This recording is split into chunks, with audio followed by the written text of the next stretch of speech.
room was too big for a firing. Lin Xia stood still in front of the glass desk, her bag pressed tight against her body, eyes fixed on the man who couldn't be bothered to look at her. Chen Yu had his back to her, staring out the 30th floor window as if the entire city were a problem he hadn't solved yet. Your contract has been terminated. HR will process your exit by end of day. That was it. No turning around, no explanation. Lin Xia felt the floor solid beneath her feet, but on the inside, it was as if the 30th floor had simply vanished. For what reason? Restructuring. Restructuring. She repeated the word slowly, as if testing its weight. Am I the only employee being restructured today? Silence. Ms. Lin. Secretary Li's voice came from the side, too soft for the moment. Mr. Chen is busy, if you could just... I am speaking to Mr. Chen. For the first time, Chen Yu turned around. Dark eyes, closed-off expression, the kind of face that had been trained to reveal nothing. He looked at her for exactly 2 seconds. That will be all. Outside the glass-walled office, Lin Xia knew that 23 people were pretending to work while they watched. She recognized those slightly tilted heads, those sideways glances. She had done the same once, with shame, when another colleague had been called into the CEO's office. Now it was her. She took a deep breath, opened her bag to grab her access card. She would hand it in now. She wasn't going to wait for HR. She wasn't going to give anyone the pleasure of watching her being escorted to the elevator. Her fingers found the card, but they found something else too. The folded paper. She shouldn't have put it there. She should have left it at home, in the drawer, buried under everything. But she had come straight from the clinic to the office without stopping home. And now there it was, sitting between her access card and the lipstick she never used. The result she still didn't know how to process. The paper slipped. No. She watched the test fall in slow motion, the white of the page folding through the air, the clinic's blue letters facing up. It landed on the polished glass floor between her and Chen Yu's desk. Exactly in the middle. Exactly where both of them could see. Result: positive estimated gestational age. 8 weeks. The silence that followed was a different kind. Not the cold silence of a termination. It was the silence of a revelation nobody had asked for. Lin Xia bent down quickly, picked up the paper, folded it back, put it in her bag. When she looked up, Chen Yu was looking at her. Not with the closed-off expression from before, with something different, something she couldn't name because it lasted less than a second. And then the mask came back, colder than before. She placed her access card on the desk. Good afternoon, Mr. Chen. And she left. She didn't run. She didn't cry. She walked down the corridor with her back straight while 23 people pretended they hadn't seen a thing. She stepped into the elevator, waited for the doors to close. Only then did she press her hands against the cold metal wall and let her knees tremble just a little. 8 weeks. She knew exactly when it was from. She knew the day. She knew the hour. She knew the one time she had made the most beautiful and most stupid mistake of her life. A rainy night. A contract signed too late. The two of them waiting for the same taxi that never came. She knew who the father was, and he had just fired her without looking her in the eyes. Back in the glass office, Secretary Li watched Chen Yu standing in front of the window again. But this time, the city down below didn't look like a problem to be solved. It looked like a question. 3 weeks later, Lin Xia had sent 47 resumes, received 0 responses. It wasn't bad luck, it was a pattern. She knew the difference. Bad luck comes randomly, with a response here, a no thank you there. What she was receiving was uniform silence, the kind that only happens when someone in the industry has already warned everyone before she even calls. Someone with enough power to build a blacklist without signing their name. Aunt Hong. She said into the phone while stirring the rice she had barely managed to buy. Are you sure? I'm sure that you need to eat, sleep, and stop sending resumes to companies that have already been warned. Her aunt's voice was one of those with no middle volume, either whispering secrets or announcing truths. I have a lead. What kind of lead? A good one. Auntie. A family needs a cook. Good salary, housing included, big kitchen. You've been cooking since you were 12, Lin Xia. There's no shame in that. Lin Xia looked at the rice, looked at the balance on her phone, looked at the belly that still didn't show, but that she already knew was there. Which family? A pause that was too short. The Chen family. The rice almost burned. The Chen family as in the Chen mansion at East Lake, yes. I've known the administrator for years. It's a respectable household. The lady of the family is wonderful. You'll... Aunt Hong. I was fired by Chen Yu 3 weeks ago. That's the nephew. The grandmother is a completely different person. Strategic pause. The salary is triple what you were making at the company. Lin Xia turned off the stove. Triple. With a child on the way. No job, no income. Her name apparently written on some list she had never signed. She didn't have the luxury of expensive pride. The East Lake Mansion was the kind of place that makes you stop on the sidewalk and check if you got the right address. Lin Xia checked twice. Iron Gate, a garden that looked like it had a dedicated staff member just for the white flowers. An entrance with those columns that only exist in soap operas and billionaire mansions. She took a deep breath, adjusted the backpack on her shoulder. Everything she had brought, because her aunt had said housing included with great conviction, and rang the doorbell. The door opened in 3 seconds. You're the one. The woman who opened the door was in her early 70s. Impeccable white hair, a floral kimono that didn't match anything, and the expression of someone who had just won the lottery. I'm Lin Xia. You called me for the cook position. Yes, but look at you. The woman grabbed both of Lin Xia's arms and examined her with the intensity of a medical evaluation. Beautiful eyes, good posture, doesn't wear too much makeup. Perfect. For cooking? For everything. Come in, come in. The woman pulled her inside with surprising strength for someone her age. I'm May. Grandma May, you can call me that. Everyone does. Even the gardener calls me that. I don't know why, but he does. Lin Xia walked into the mansion trying to process everything at once. Marble floors, fresh flowers in vases that probably cost more than her apartment. A staircase that rose and split into 2 sides, like something out of a magazine. And Grandma May already pulling her down the hallway talking about the kitchen, the menu, the grandson who hasn't been eating properly since that woman came into his life. That woman? Lin Xia asked without meaning to. Sophia. Grandma May said the name like she was spitting it out. Official fiancé in very big air quotes. Never liked her.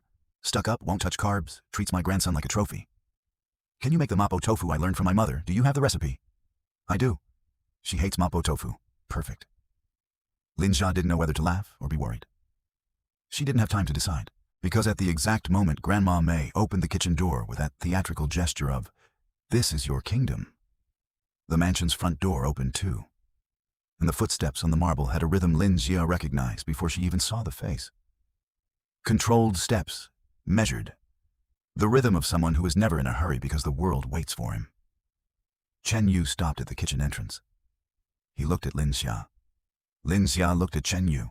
Grandma May looked at the two of them looking at each other and placed her hand on her chest with the expression of someone watching the final episode of their favorite drama. You, she said, voice at full volume. So glad you're home. This is our new cook. Isn't she lovely? Ms. Lin. His voice was exactly the same. Cold, controlled, as if the entire world hadn't just become strange. What a surprise. For me as well. She didn't look away. Mr. Chen, Secretary Li appeared behind Chen Yu's shoulder with the expression of someone who very much wished they were in another country right now. Sophia arrived the following day, at 11 in the morning. Lin Xia knew it was her before she even saw her. She knew from the sound of heels on marble, from the silence that settled among the household staff, from the way the air seemed to drop 2 degrees, 2 seconds before the figure appeared at the kitchen door. Tall, cream dress, impeccable hair of the kind that costs money to look natural. Sophia had the kind of beauty that had been carefully constructed to intimidate. She looked Lin Xia up and down. You're the new cook. It wasn't a question. I am. Lin Xia didn't stop chopping the vegetables. Lunch will be ready at noon. Do you have any dietary restrictions? Several. Sophia walked into the kitchen uninvited. But what I'm interested in knowing is what a fired ex-employee of the Chen Group is doing inside the family home. The knife stopped for 1 second. Just one. Cooking. With what intention? Lin Xia put the knife down on the board, wiped her hands on her apron, and looked directly at Sophia. With the intention of making lunch, ma'am. Is there anything else I can help you with? Sophia took a step forward. Voice lower, the kind that wants to sound gentle but isn't. I know who you are. A maid's daughter, a scholarship. Climbed as far as someone like you can climb. Right up to the glass ceiling. She tilted her head. You already reached your limit there. Here won't be any different. This house has a lady who will be the next Chen family daughter-in-law, and I will not tolerate a second-rate ex-secretary pretending she belongs here. Lin Xia didn't respond right away. She let the silence fill the space. Then she picked the knife back up, went back to chopping, and spoke without looking at Sophia. Lunch will be ready at noon. Sophia turned red in a way that didn't go with the cream dress. She opened her mouth. You... Sophia, the voice came from the doorway. Chen Yu was leaning against the doorframe with his arms crossed, tie slightly loosened, the expression of someone who had arrived early enough to hear everything but chose to walk in only now. Sophia turned with a smile that switched channels instantly, from cold to warm in a tenth of a second. You! I was just having a conversation with the... I heard. He didn't smile back. He looked at her for a moment, then at Lin Xia, then back at Sophia. The kitchen is hers during working hours. But I was just... Sophia. Just the name. Nothing more. Sophia understood. She left with her heels hitting the floor harder than on the way in, which Lin Xia chose to interpret as a technical victory. The silence that remained was different from before. Chen Yu didn't leave. He stayed at the door. Are you all right? He asked, voice low, different. Lin Xia chopped the last vegetable. I do better when people let me work in peace, Mr. Chen. He stayed a few more seconds without speaking. Lin Xia felt his gaze on her back and pretended not to. If you have any problem, talk to Li. Understood. Footsteps, marble. Silence. Lin Xia released the breath she had been holding without realizing it. Lunch was a success she hadn't expected. Grandma Mei tasted the mapo tofu and closed her eyes with an expression of spiritual ecstasy. My mother, she cooked exactly like this. She opened her eyes and pointed at Lin Xia. You're staying. You're staying forever. You, she stays. Chen Yu, sitting at the head of the table with his tablet in hand, didn't respond. You. She's already been hired, grandmother. Hired is different from staying forever. I want her here for life. Grandma Mei. Lin Xia placed another dish on the table, gently. You're embarrassing me. Embarrassing people is my favorite hobby. Grandma Mei clapped once. You, have you tried it? Not yet. Try it now. I'm reading a report. The report can wait. The mapo tofu is getting cold. Try it now. Secretary Li, sitting in a corner waiting for instructions, watched the scene with the expression of someone who was praying the security camera was recording. Chen Yu put the tablet down, picked up the chopsticks, tasted it. He said nothing, but he tasted it again. Grandma Mei looked at Lin Xia with an I told you so expression. Lin Xia looked down at the floor to hide what was happening at the corner of her mouth. Tomorrow I'll make chicken broth, she said to Grandma Mei. For the cold night. Perfect, Grandma Mei whispered, this time to herself, but loud enough for everyone to hear. Absolutely perfect. On the morning of the 12th day, Lin Xia found a box on the kitchen counter. No name, no note. Inside, crystallized ginger, plain crackers, chamomile tea in individual sachets, and a small bottle of coconut water. The exact kind of kit that any pregnancy website listed under what helps with first trimester nausea.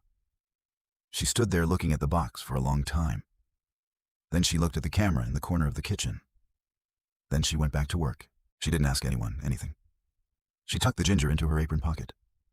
When the nausea came, always at 10 in the morning, punctual as a board meeting, she chewed a piece and stood facing the window until it passed.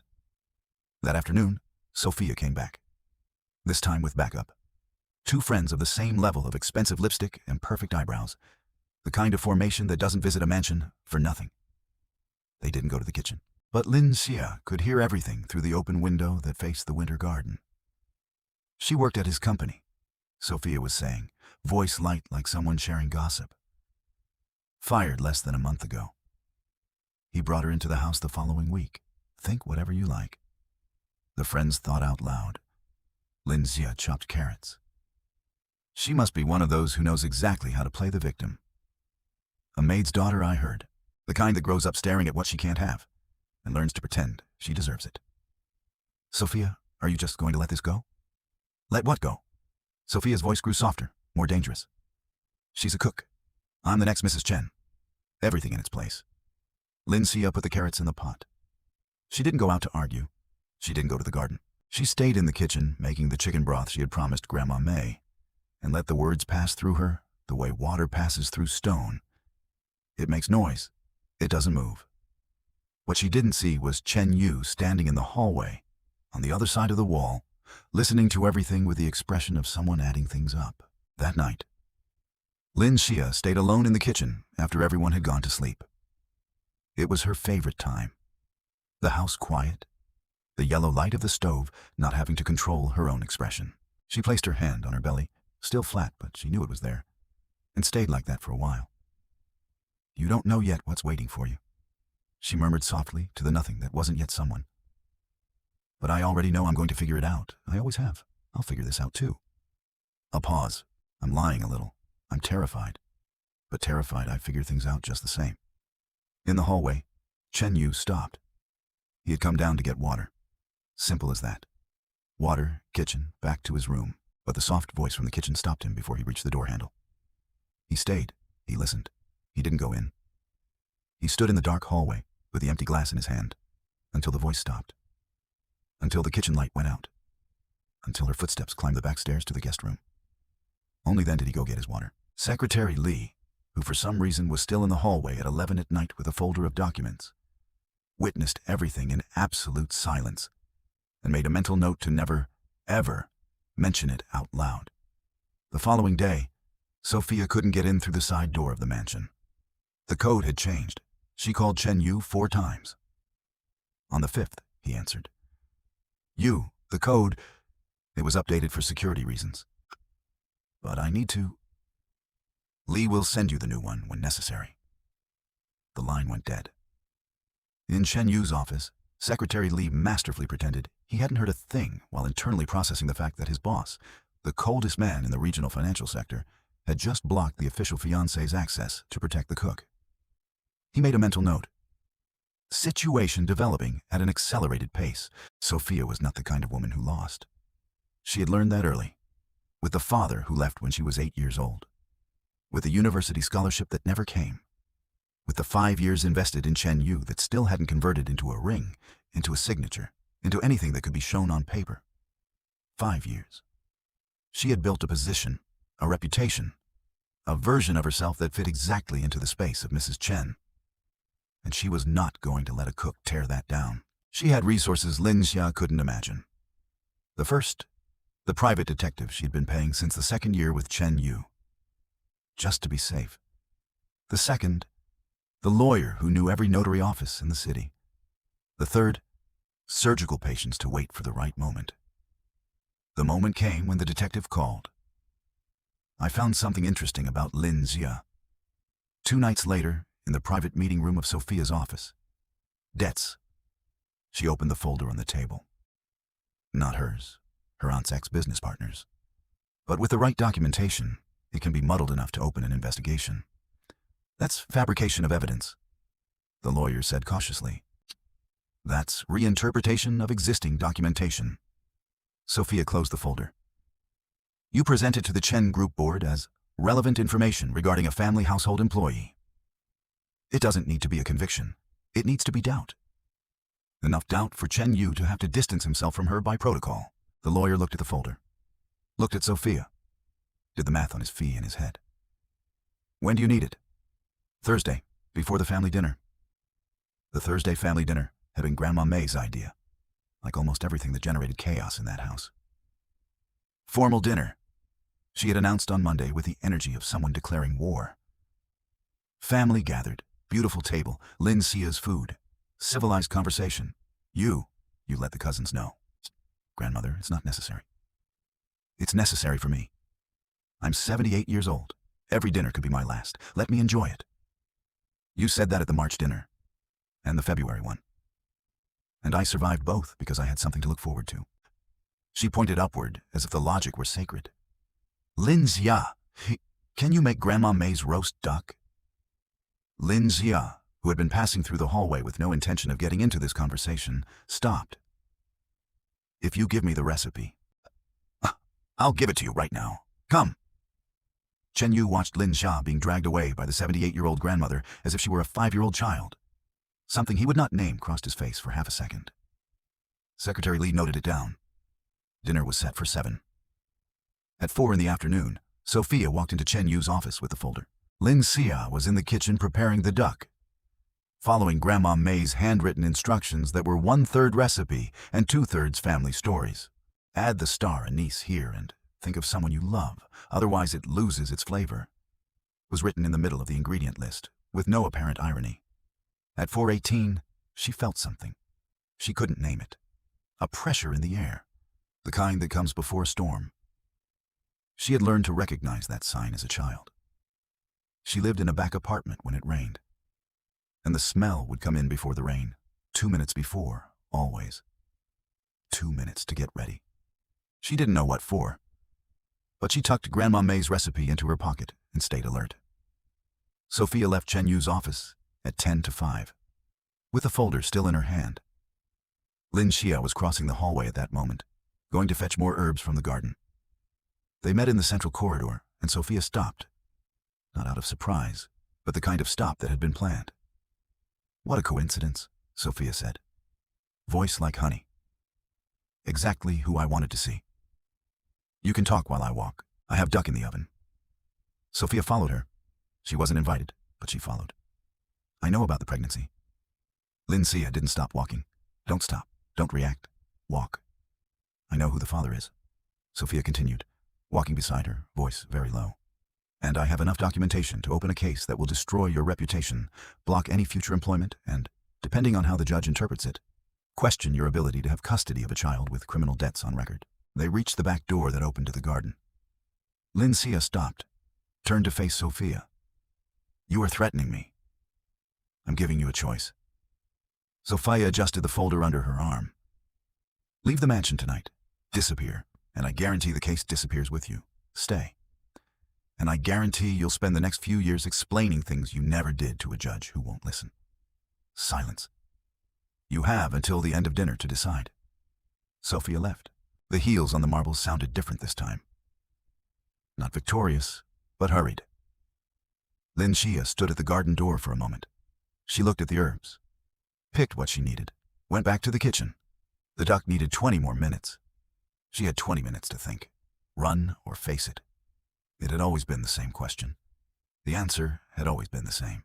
The dinner was beautiful and awful at the same time. The table was set with the kind of formality that Grandma May called classic, and Secretary Li mentally called a logistical nightmare. White flowers in the center, porcelain china that Lin Xia had washed by hand because Grandma May insisted that dishwashers don't understand the value of things. The duck was perfect. Grandma May tasted it and declared, out loud and without context, that Lin Xia was the best person to have walked into this house since 1992. Chen Yu looked at the ceiling. The cousins, who didn't quite understand what was going on, politely agreed. Sophia ate in silence with a fixed smile. Lin Xia served, cleared plates, smiled when she needed to smile, and the entire time held on to the agreement she had made with herself at the garden door. Finish dinner, talk to Aunt Hong, decide with a clear head. It didn't work out that way. The following morning, Chen Yu called her to the mansion's office, not the glass office on the 30th floor. The smaller one, dark wood, that smelled of paper and had 3 walls of books that someone had actually read. Lin Xia walked in and stood still near the door. Chen Yu was standing behind the desk. There was a folder in front of him. She recognized the folder. "Do you have something to tell me?" he asked. Neutral voice, closed-off expression. The Chen Yu from the 30th floor, not the one who stood in the hallway at 11 at night. Lin Xia looked at the folder, did the math. Sophia had been fast, efficient. She had to give her that. "No," she said. "I don't." Lin Xia. "Mr. Chen." She took a deep breath. "If there is anything in that folder that you consider relevant regarding my conduct here, I understand that you will take whatever measures you see fit. I will not defend myself against accusations I haven't read.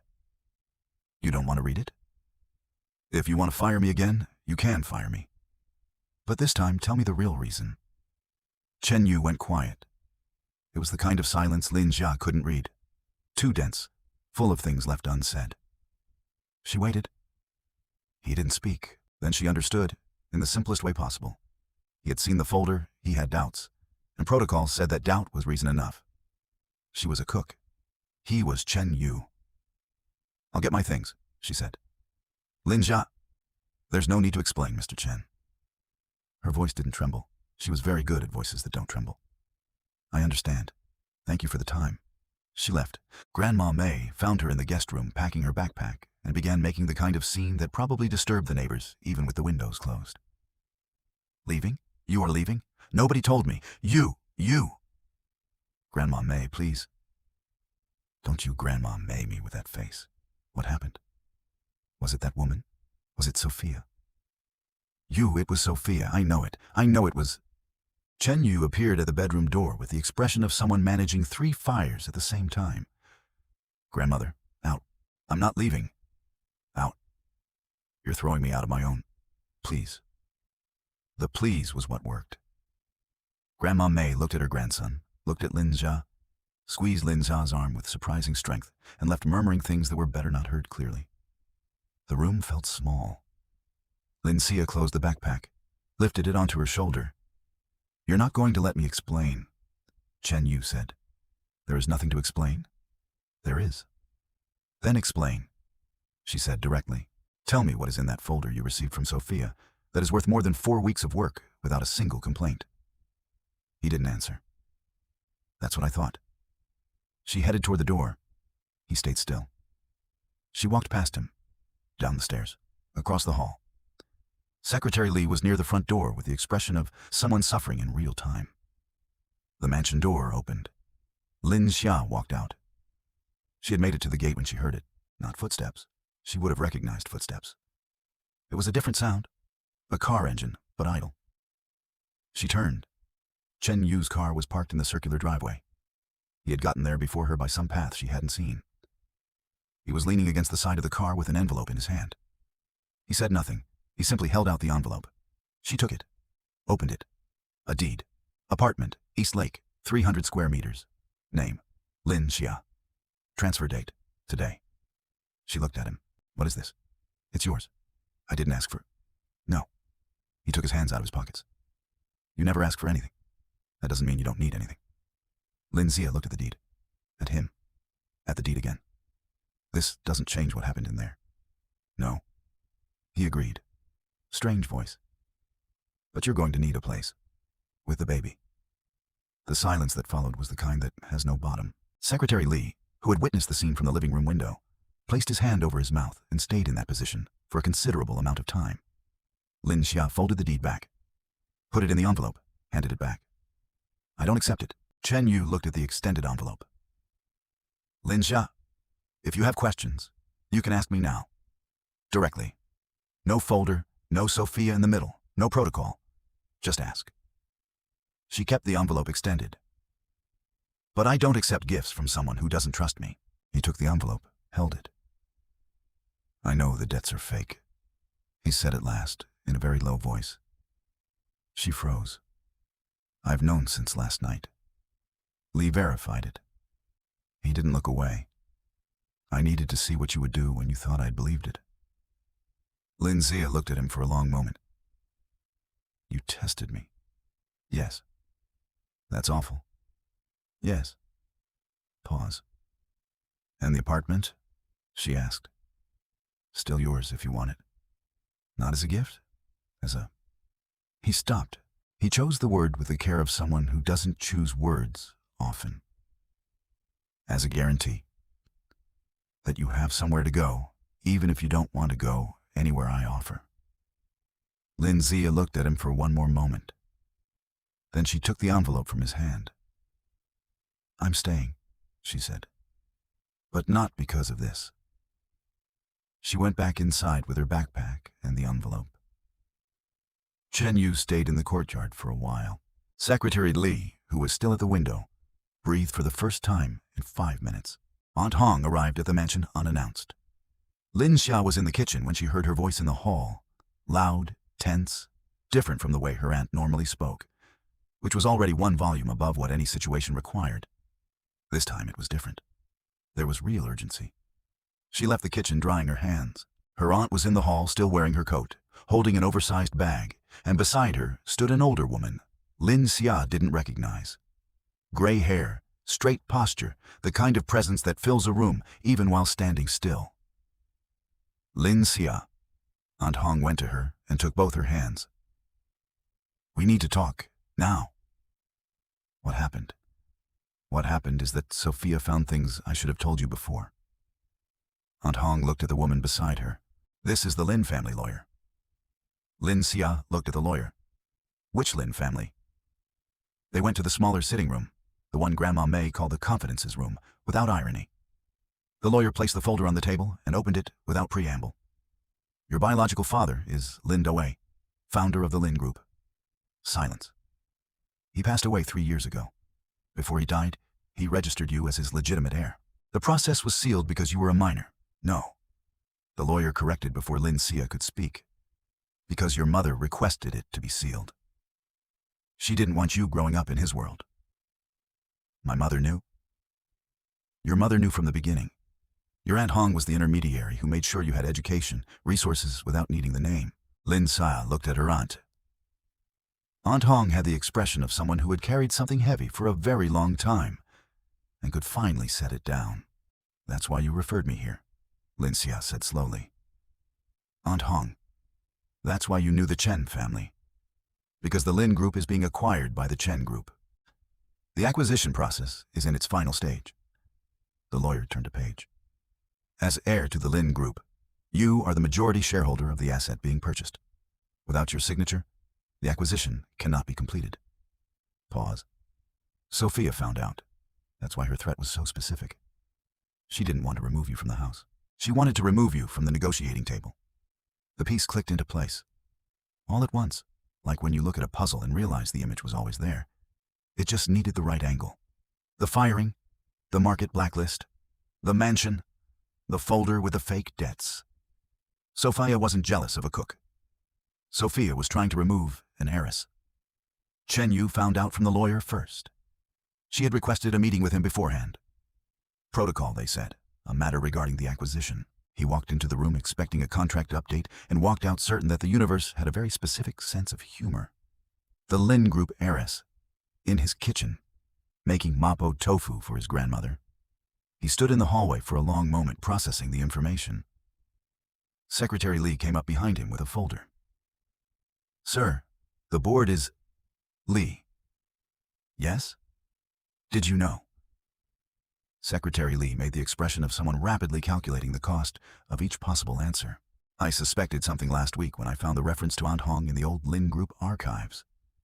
But I wasn't certain, so you didn't say anything." "I needed confirmation, sir." Chen Yu looked at the ceiling, closed his eyes for 2 seconds, opened them. "Where is Sophia right now?" Sophia was in the main living room when she received the message from the board's assistant. "Emergency meeting, main conference room, 15 minutes. She went because she had to, because staying out would be worse. When she walked in, the room was full. The 5 board members, the lawyer she didn't recognize, Chen Yu at the head of the table, Secretary Li to the side, Aunt Hong sitting against the wall, and Lin Xia. Lin Xia was standing near the window with the light coming in behind her. No apron, no oversized bag, just her.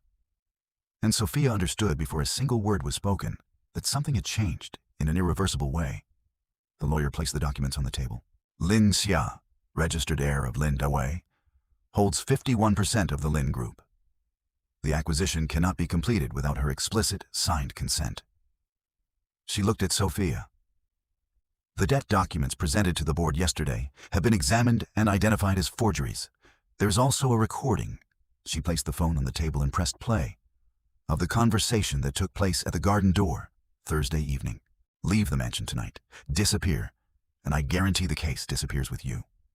Stay, and I guarantee you'll spend the next few years explaining things you never did to a judge." Sophia's voice came out of the phone with absolute clarity. The silence that settled was the kind that has weight. Sophia went white, then red, then back to white. "This is out of context." "Ms. Sophia, the lawyer said with the calm of someone who has been doing this for 30 years. "I suggest you contact your legal counsel before continuing to speak." Grandma May, who had slipped into the room without anyone noticing some time ago, was sitting in a corner with her hands folded in her lap, and the expression of someone who had arrived at the final episode and understood everything. Lin Xia didn't look at Sophia. She looked at the table, at the documents, at the pages that carried the name of the father she had never known, but who, it seemed, had never stopped looking after her, even so. She signed. Sophia disappeared for 48 hours. Nobody thought she would actually disappear. That was the problem. Everyone assumed she would find a lawyer or call someone on the board, or make some move within the protocols of a person who knows they've lost but still plays by the rules. Sophia had stopped playing by the rules. The private detective she had been paying for years had another service besides investigating.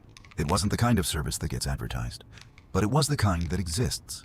And Sophia had the number saved under a code name she never imagined she would actually need to use.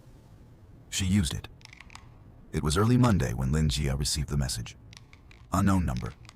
Simple text. "Come to the Lin Group office, alone. There are documents about your father that you'll want to see before they disappear." She should have shown it to someone. She knew that as she picked up her coat. But there was that word. Father. And there was the part of her that was still a little girl who had grown up without answers.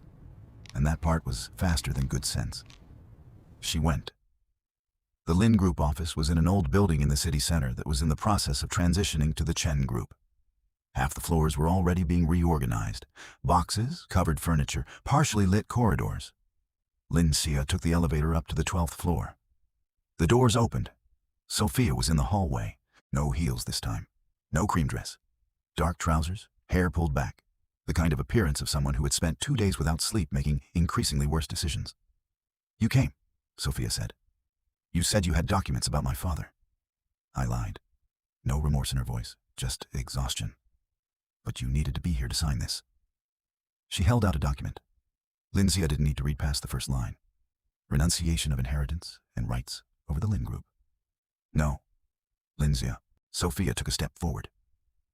"You don't understand what you're risking. I have things about your family, about your mother, that the press will love. Then publish them. About the baby's father. I can make this very ugly." "Then make it ugly." Sophia took another step forward. Her voice lost the last bit of control it still had. "You think Chen Yu will stay by your side when I'm done? You are the daughter of a woman who spent her life hiding who you are. You are nobody. You have always been nobody. And the paper you signed yesterday doesn't change that. Doesn't change where you came from. Doesn't change what people will think when I..." "Sophia." The voice came from the elevator. The doors were open. Chen Yu was in the elevator with Secretary Li beside him. And there were 2 other people Lin Xia didn't recognize, but who, by the way they positioned themselves, were the kind of people you call when you need to make sure something has been witnessed. Sophia turned. "How did you..." Li traced the number that sent the message. Chen Yu stepped out of the elevator, measured steps in the partially lit corridor. "It took 40 minutes. You can't..." "There is a recording of this corridor," Secretary Li said, with the surreal calm of someone reciting logistics. "Security camera from the transition process. Everything that was said is on record." Small pause. "Including the part where Miss Lin was threatened about the child." Sophia looked at the camera in the corner of the ceiling. The camera didn't look back, but the red light was blinking. "Sophia." Chen Yu stopped 2 meters from her. "The legal proceedings begin today. Coercion, document forgery, attempted extortion. There is time for you to call a lawyer before the police station, if you'd like." "You wouldn't do this," she said. But her voice was different now. 5 years, Yu. 5 years. I know. He wasn't being cruel. He was being honest, which is sometimes worse. But you made choices I cannot ignore. And you know that." The 2 men who had stepped out of the elevator with Chen Yu moved forward. Sophia looked at Lin Xia. It was the kind of look that holds a number of things that will never be said.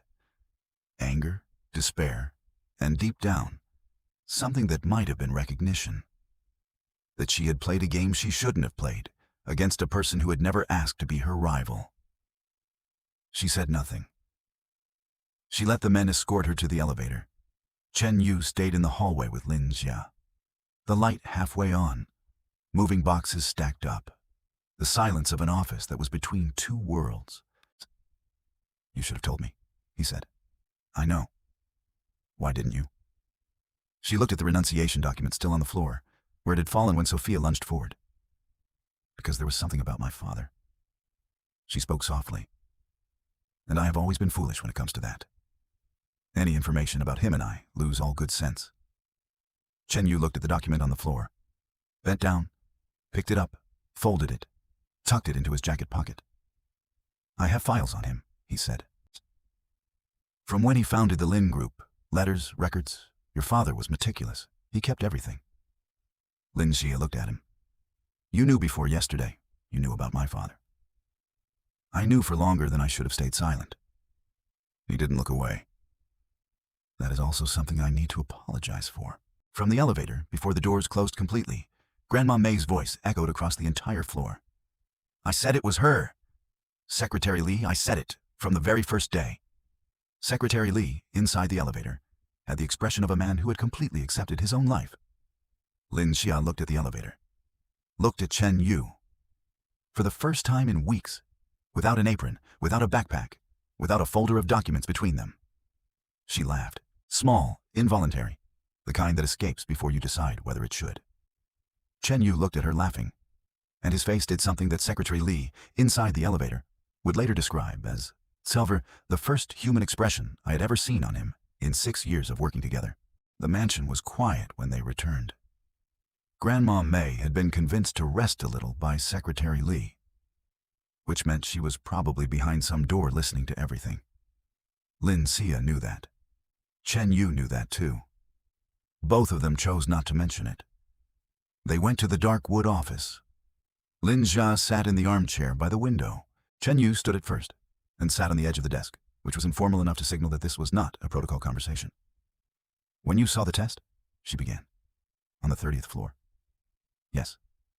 "And you said nothing?" "No." "Why?"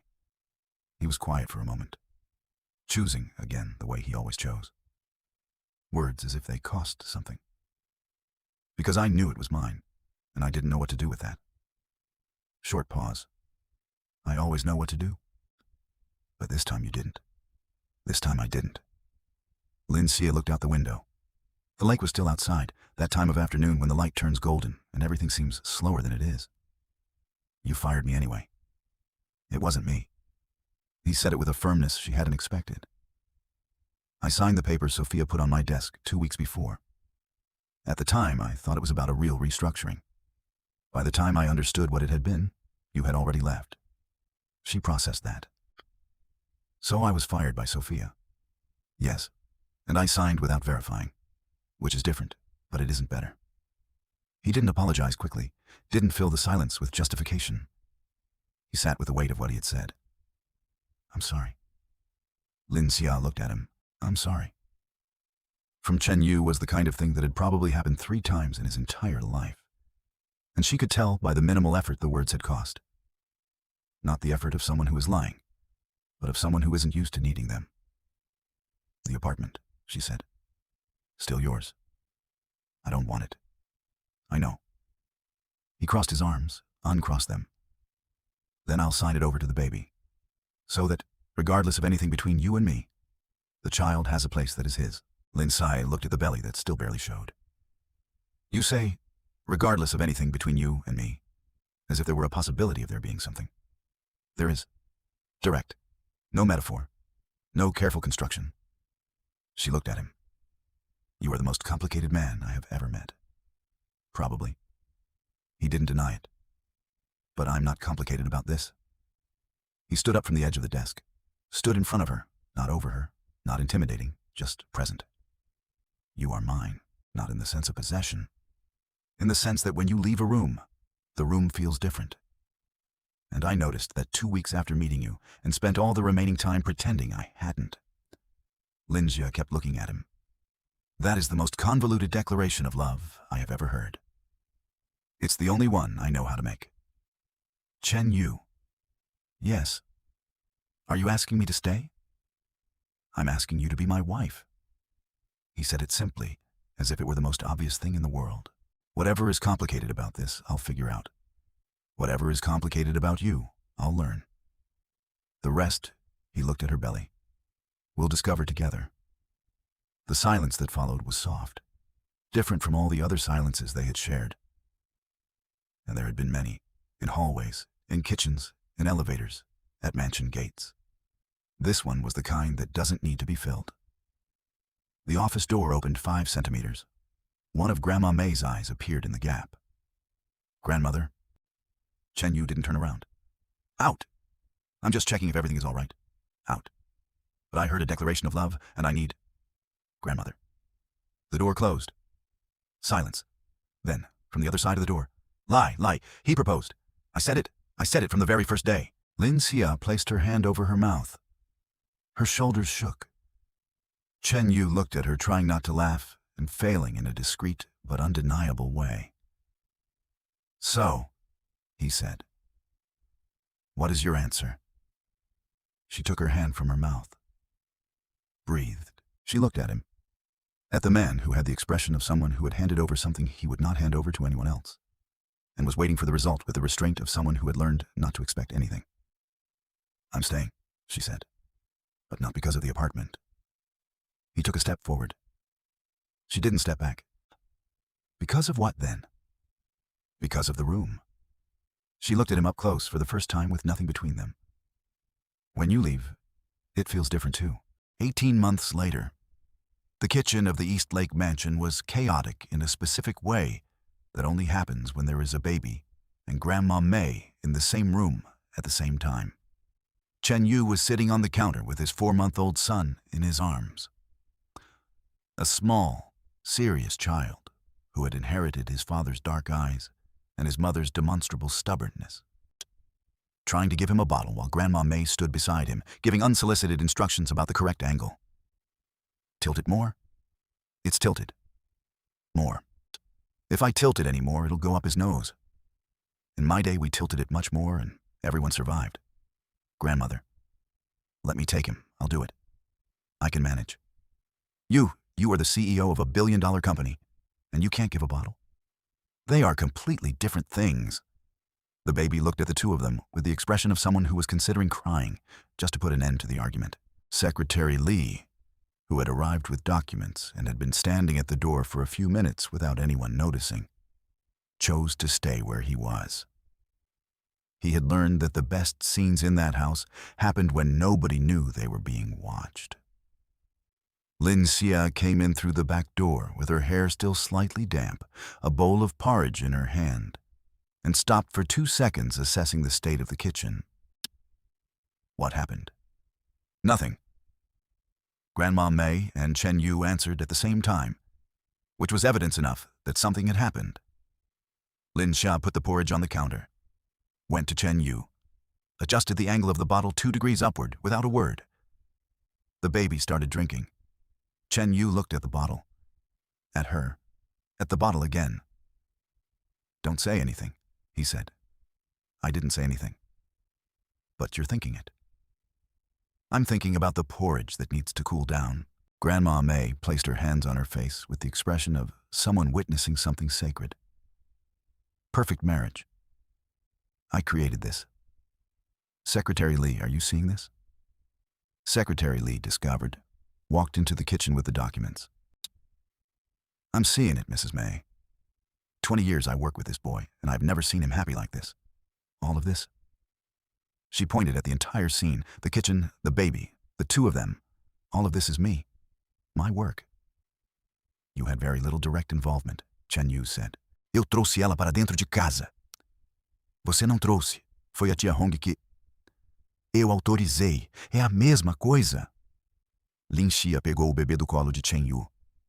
A criança veio sem resistência, com a placidez de quem está acostumado a transitar entre os dois, e ficou de pé com ele no colo, olhando para a janela. O lago lá fora estava quieto. Patos no canto, luz de tarde. Aquele dourado específico que ela tinha começado a chamar mentalmente de cor da mansão. She had never had a place that was the color of something. I never wanted to be saved, she thought, looking at the lake and feeling the soft weight of her son in her arm. I never asked for anyone to show up and fix things. I grew up believing that asking was weakness, that needing was dangerous, that the only person I could trust was myself. I still believe some of those things. But I learned. With a man who declares love as if it were a quarterly report. With a grandmother who operates at permanent maximum volume. With a baby who doesn't know my name yet, but already looks at me as if I were the answer to every question. That being seen is not the same thing as being saved. Being seen is better. Lin Xia, Chen Yu called from the other side of the kitchen. She turned. He was standing with the bottle still in his hand, and the slightly lost expression of someone who was used to knowing everything and is learning that there is an entire category of things, babies, love, cold porridge, that don't follow protocol. Is the porridge ready? She looked at the bowl, dipped her finger in, smiled. It is.